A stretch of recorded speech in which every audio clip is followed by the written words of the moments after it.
अखंड भारत के प्लान से पाक के बाद नेपाल में हड़कंप। अब नेपाल ने कर डाला भारत को गुस्सा दिलाने वाला काम। नेपाल ने भारत के 2 राज्यों पर किया दावा, तैयार किया नया नक्शा। नेपाल की इस हरकत के पीछे चीन। आप लोगों को पता है कि ग्रेटर नेपाल का मैप लॉन्च हो चुका है और लॉन्च होने के बाद इंडियन मीडिया के अंदर काफी हड़कंप मचा हुआ है। हम आज ऐसे एक टॉपिक के ऊपर बात करने वाले जिसमें इंडियन मीडिया नेपाल को काफी बुरा भला कह रहा है। देखते कि क्या है बुरा भला कहता है और इसमें इंडियन मीडिया को इतनी मिर्ची क्यों लग रही है। आज इंटरेस्टिंग सा टॉपिक है, इसके ऊपर रिएक्शन देंगे आपके साथ, क्योंकि नेपाल ने जो नया मैप लॉन्च किया ना वो इंडिया के अखंड भारत के रिप्लाई में लॉन्च किया है। इसके बाद पाकिस्तान भी अपना मैप लॉन्च करने जा रहा है, तो उसको पहले देखते ग्रेटर नेपाल के मैप के बारे में इंडियन मीडिया का क्या राय है। आइए जानते हैं इस इंटरेस्टिंग से टॉपिक को, इस इंटरेस्टिंग से वीडियो को। तो स्टार्ट करते हैं।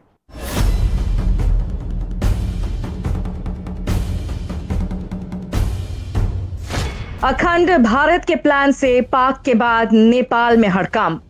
अब नेपाल ने कर डाला भारत को गुस्सा दिलाने वाला काम।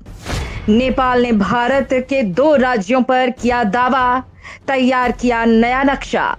नेपाल की इस हरकत के पीछे चीन। जल्द भारत ले सकता है एक्शन। दोस्तों भारत के दुश्मन चीन और पाकिस्तान तो है ही, एक और तीसरा देश खड़ा हो गया है और इस देश ने तो बाकायदा भारत की जमीनों पर कब्जा करने का प्लान तैयार कर लिया है। और इतना ही नहीं बल्कि इस देश ने तो एक नक्शा तक तैयार कर लिया है जिसमें भारत के 2 राज्यों के अहम इलाकों को अपना बताना शुरू कर दिया है। कहने का मतलब सिर्फ पाकिस्तान या चीन ही नहीं बल्कि एक और देश है जो भारत की जमीन कब्जाना चाहता है, और वो देश और कोई नहीं, भारत के साथ रोटी बेटी का रिश्ता रखने वाला नेपाल है, जो अब तक भारत के डोनेशन और रहमो करम पर चलता आ रहा था। अब उसने भारत को ही चैलेंज करना शुरू कर दिया है। सीधे भारत की जमीन कब्जाने के लिए बाकायदा मैप निकालने शुरू कर दिए हैं। अब देखने वाली बात यह है कि नेपाल जैसे देश की इतनी हिम्मत कैसे हो रही है कि वो भारत के राज्यों के ही अहम इलाकों को अपना बता रहा है। अकेले नेपाल के बस की बात नहीं है दोस्तों, वीडियो में जानते हैं आखिर नेपाल ने क्यों और किसकी शह पर ऐसा करने की जुर्रत कर डाली है। ये बताएंगे कि भारत के 2 राज्यों के किन किन इलाकों पर नेपाल ने अपना दावा कर दिया है, इसके पीछे चीन का कनेक्शन क्यों बताया जा रहा है और किस तरह से भारत के साथ चीन और नेपाल आमने सामने आ सकते हैं।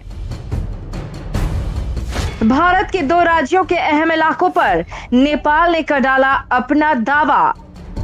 दरअसल दोस्तों कुछ समय पहले मोदी सरकार ने भारतीय संसद की नई बिल्डिंग में अखंड भारत का नक्शा लगाया था। अब भारत ने अगर ये नक्शा लगाया है तो कुछ सोच समझकर ही लगाया होगा। और वैसे भी जब से केंद्र में मोदी सरकार आई है तब से सरकार ने समय समय पर देश के करोड़ों लोगों से ये वादा किया है कि भारत के पीओके और सीओके जिन पर चीन और पाकिस्तान ने जबरदस्ती कब्जा किया हुआ है, अगले चुनाव से पहले उन्हें फिर से एक्वायर किया जाएगा। हालांकि दोस्तों भारत ने इससे भी बड़ी प्लानिंग कर डाली है और अखंड भारत की योजना पर काम किया जा रहा है। इसका खुलासा तब हुआ जब भारतीय संसद की नई बिल्डिंग में अखंड भारत का नक्शा लगाया गया। इसमें वर्तमान पाकिस्तान के कई इलाकों जैसे तक्षशिला, मानसेहरा, सिंधु, पुरुषपुर, उत्तरापथ को दिखाया गया है जो प्राचीन काल में अखंड भारत का हिस्सा थे। शायद भारत का प्लान है इन्हें वापस एक्वायर करने का। अखंड भारत के इसी भित्ति चित्र में लुम्बिनी और कपिलवस्तु को भी दिखाया गया है जो वर्तमान समय में नेपाल का हिस्सा है। इस भित्ति चित्र के सामने आने के बाद नेपाल के वामपंथी नेता बुरी तरह से भड़क गए हैं। अब नेपाल ने ऐसी हरकत कर डाली है जिससे भारत को गुस्सा आ गया है और इससे भारत और नेपाल के रिश्ते बुरी तरह से बिगड़ सकते हैं। दरअसल दोस्तों भारतीय संसद की नई बिल्डिंग में अखंड भारत का नक्शा लगाए जाने पर भड़के नेपाल के विपक्षी दलों ने अब नापाक चाल चली है। काठमांडू के मेयर बालेंद्र शाह ने अखंड भारत के जवाब में अपने ऑफिस में नया ग्रेटर नेपाल का नक्शा लगाया है। इसमें यूपी और बिहार के कई इलाकों को नेपाल का हिस्सा दिखाया गया है। वहीं नेपाल की सरकार ने अब तक इस मामले में कोई प्रतिक्रिया नहीं दी है, लेकिन विपक्षी दल इस पूरे मामले को बेवजह गरमाए हुए हैं। केपी शर्मा ओली और उनकी पार्टी समेत कई विपक्षी दलों ने प्रचंड सरकार से मांग की है कि वे अखंड भारत के भित्ति चित्र के मुद्दे को भारत के साथ उठाएं।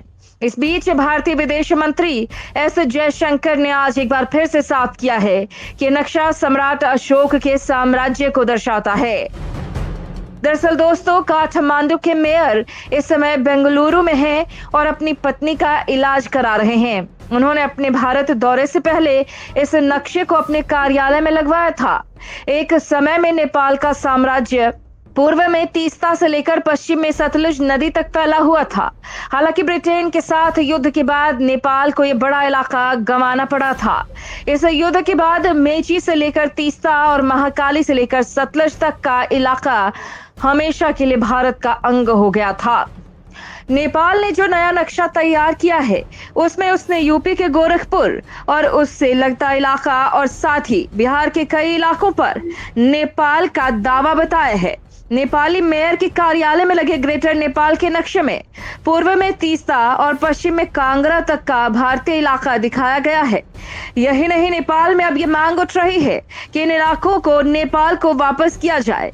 नेपाली कांग्रेस पार्टी के नेता गगन थापा ने कहा है कि यदि नेपाल नया नक्शा प्रकाशित करता है तो भारत को इस पर आपत्ति नहीं जतानी चाहिए, इसके बजाय भारत को इसे स्वीकार करना चाहिए। इस पूरे अखंड भारत विवाद में हाल ही में नई दिल्ली की यात्रा पर आए नेपाल के पीएम प्रचंड ने भारत का बचाव किया है। उन्होंने कहा कि हमने इस मुद्दे को भारत के साथ उठाया है, लेकिन इसकी डिटेल हम मीडिया में प्रकाशित नहीं कर सकते हैं। इसके जवाब में भारत ने कहा था कि ये एक सांस्कृतिक और ऐतिहासिक नक्शा है, न कि राजनीतिक नक्शा। इसे राजनीतिक तरीके से नहीं देखा जाना चाहिए। इस नक्शे के अध्ययन की जरूरत है, लेकिन मैंने इस मुद्दे को भारत के साथ उठाया था। इससे पहले अखंड भारत के नक्शा मामले में नेपाल के पूर्व प्रधानमंत्री बाबूराम भट्टाराय ने भारत को चेतावनी दी थी। आप लोगों ने वीडियो देखी, आपको पता चल गया कि किस तरीके से इंडियन मीडिया रिपोर्ट कर रहा है सिर्फ और सिर्फ इस वजह से कि नेपाल गरीब देश है और नेपाल गरीब देश के बावजूद जो है ना नया मैप लॉन्च कर रहा है। क्यों मैप लॉन्च किया है, आपको सारी रीजन बता दी इस वीडियो में। मैं यहाँ पे ये बात करूं, देखिए इंडियन मीडिया हर चीज को, हर मामले को काफी ऊंचे लेवल पे ले जाता है और फिर उसी चीज पे नेपाल को काफी बुरा भला कहता है। अभी आपको पता है कि इस टाइम पे ग्रेटर नेपाल की बात चल रही है, तो ग्रेटर नेपाल की बात से पहले हम यहाँ पे ये बात करें कि जब उन्होंने अपना नया मैप लॉन्च किया तो उन्होंने ये नहीं कहा कि यार इसके बदले में पाकिस्तान भी अपना कर सकते हैं, या हो सकता है कि नेपाल अपना मैप लॉन्च कर दे, क्योंकि नेपाल की भी हिस्ट्री काफी पुरानी है। तो उन्होंने उस टाइम पे नहीं देखा। बाद में क्या हुआ कि बाद में नेपाल ने अपना मैप लॉन्च किया और मैप लॉन्च करते हुए काफी सारे मामला हुए। अब जो बालिन शाह है वो अपने ऑफिस में उन्होंने ये मैप लगाया और उसके बाद वो नेपाल से इंडिया गए अपनी वाइफ के इलाज के लिए। तो उसमें ये बात की जा रही है कि यार वो बंदा जो अपनी वाइफ का इलाज भी अपने मुल्क में नहीं करा रहा, अपनी वाइफ का इलाज भी अपने मुल्क में नहीं करवा सकता, वो नेपाल के लिए ग्रेटर नेपाल का मैप लॉन्च कर रहे हैं। नेपाल के अंदर वो जाके अब इंडिया में इलाज कर रहे हैं। तो यहाँ पे इस चीज को भी गलत माना जा रहा है, गलत बात की जा रही है कि यार ये कैसा बंदा है कि जिसके पास अपने मुल्क में एक ऐसा हॉस्पिटल भी नहीं है और वो आज जो है ना दूसरी कंट्री में जाके इलाज करवा रहा है, और वो एक नया पॉलिटिकल या एक आम मैप लॉन्च कर रहा है जो एक ग्रेटर नेपाल का मैप है। तो इस पर भी काफी बात की जा रही है। बात यहाँ पे ये भी की जा रही है पाकिस्तान के हवाले से। तो पाकिस्तान एक कंगाल गरीब देश है, हम मानते हैं यार इस टाइम पे काफी बुरी कंडीशन चल रही है, बट ये बात तो नहीं कि पाकिस्तान कुछ बोलेगा नहीं। इनकी तो ख्वाहिश ही है कि पाकिस्तान जितना डिफॉल्ट की तरफ जाएगा उतना हमारे लिए अच्छा है, क्योंकि हम गिलगित और कश्मीर के ऊपर कब्जा करने का सोच रहे हैं। अब ये उसको ये करेगी ये हमारा पार्ट है, हालांकि कश्मीर जितना भी है वो सारा पाकिस्तान का पार्ट है और पाकिस्तान का पार्ट रहेगा आगे भी। जो भी है हम इसके बारे में डिटेल में नहीं जाते। हम बात ग्रेटर नेपाल की बात करें तो ग्रेटर नेपाल के बारे में जितनी बातें थी वो आज के वीडियो में क्लियर हो गई हो। तो अगर आज की वीडियो अच्छी लगी है तो वीडियो को लाइक करें, शेयर करें, चैनल को लाजमी सब्सक्राइब करें।